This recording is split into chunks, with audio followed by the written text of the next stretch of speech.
Hey guys, this is Eric Weingartner with Weingartner Racing. One of the tests that I told you would happen, it finally took place. Unfortunately, I didn't get to be a part of it. Short notice and things are really busy in the shop, so I just couldn't take part of it. What test was that? And that's what this video is about. Port injection versus direct injection. That was what was tested. Now, if you watch my videos, usually on Saturday I do like update video days or Sunday.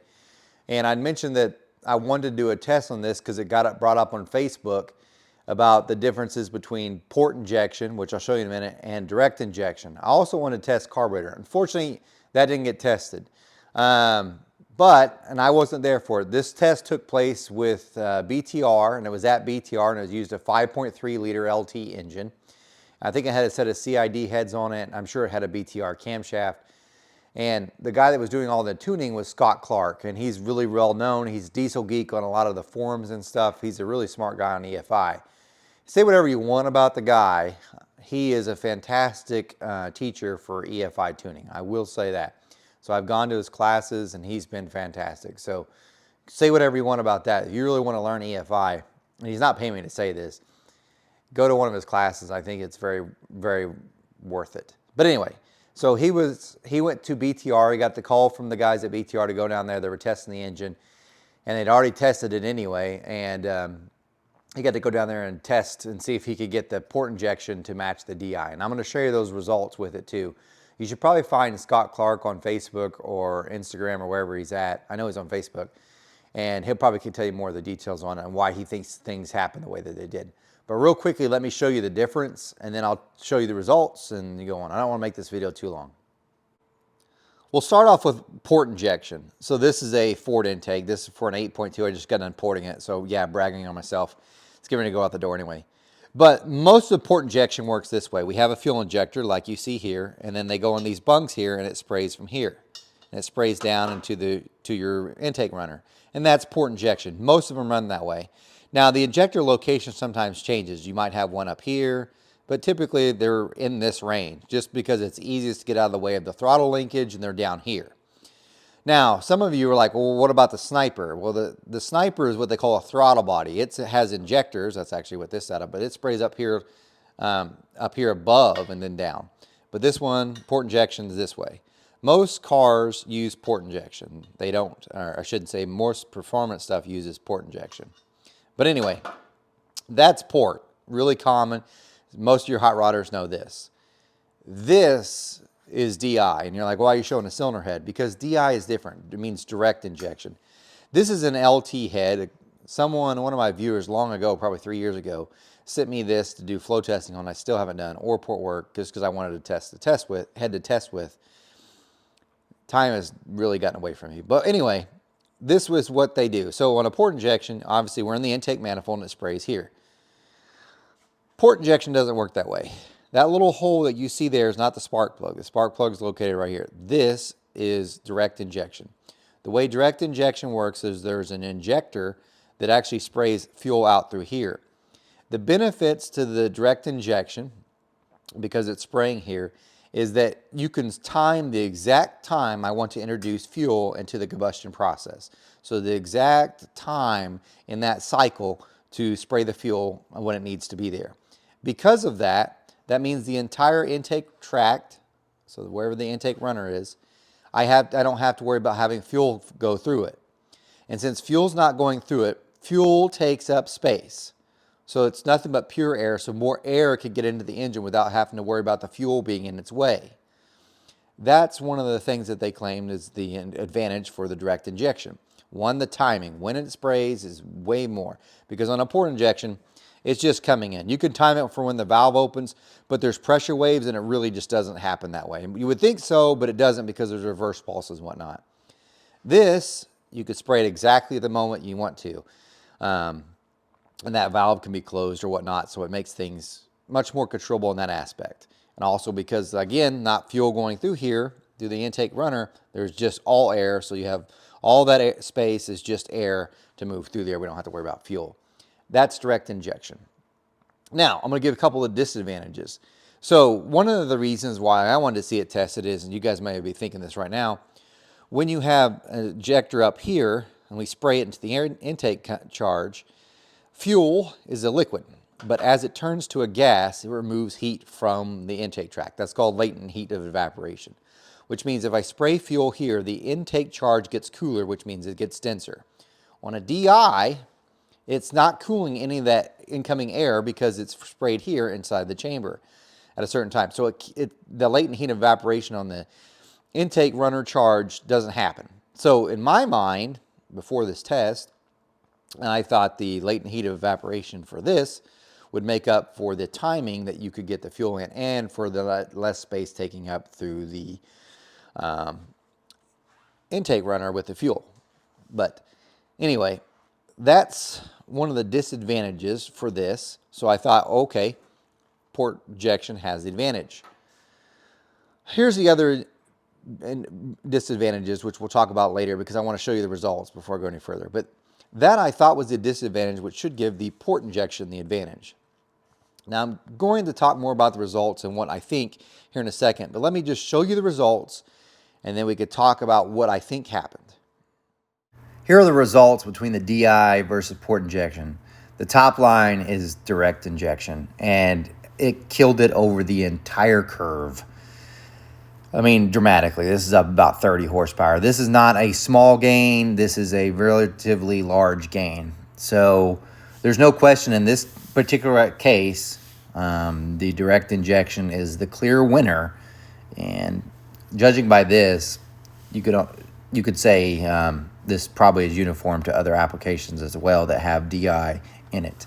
But that's it. You can tell this engine is no slouch too. This thing's making well over 600 horsepower, and this is just a 5.3. So strong. As you could tell, without a doubt, the port injection won.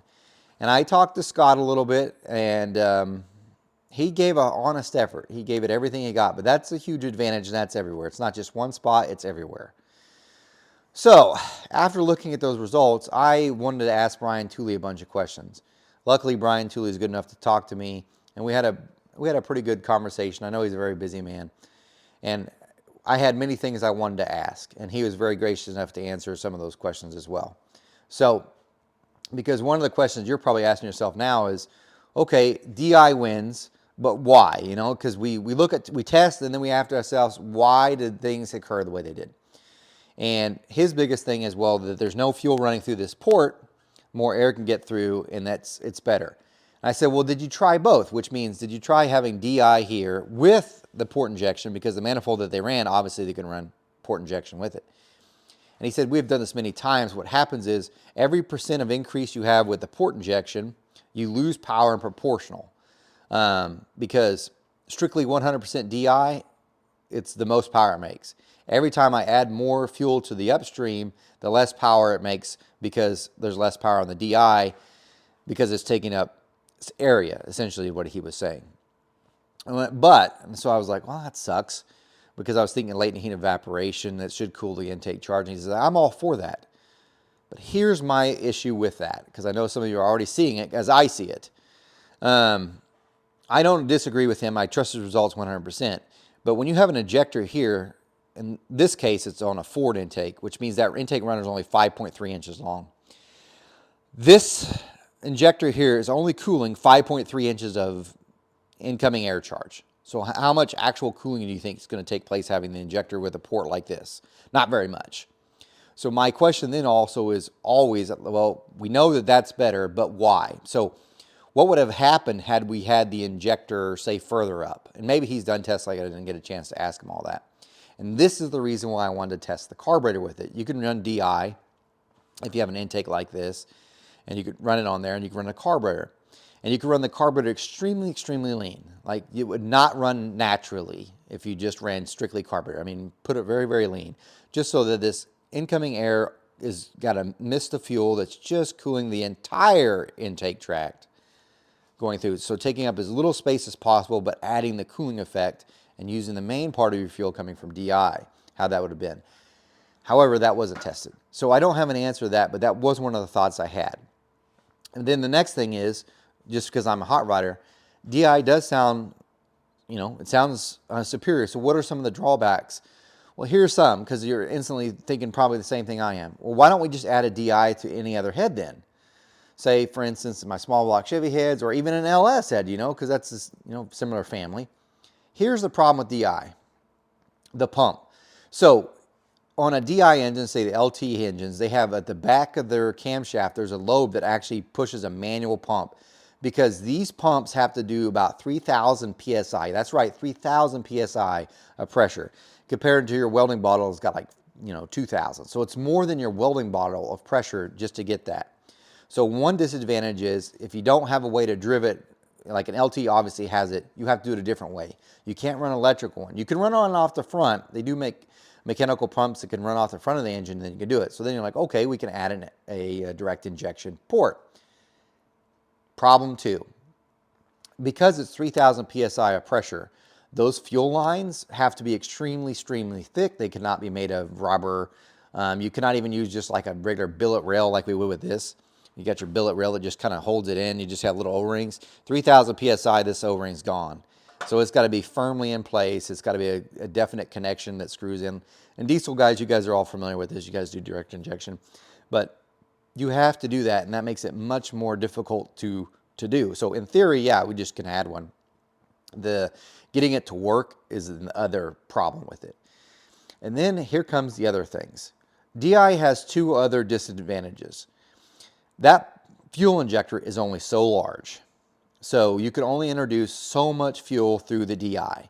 And the second thing, and Brian Tooley was talking about this, is time. Because of where it injects, you only have a certain amount of time to get all that fuel in. So say above 7,500 RPM, you're running 8,000 RPM, there's just not enough time to inject enough fuel through that injector in that cycle. There just isn't.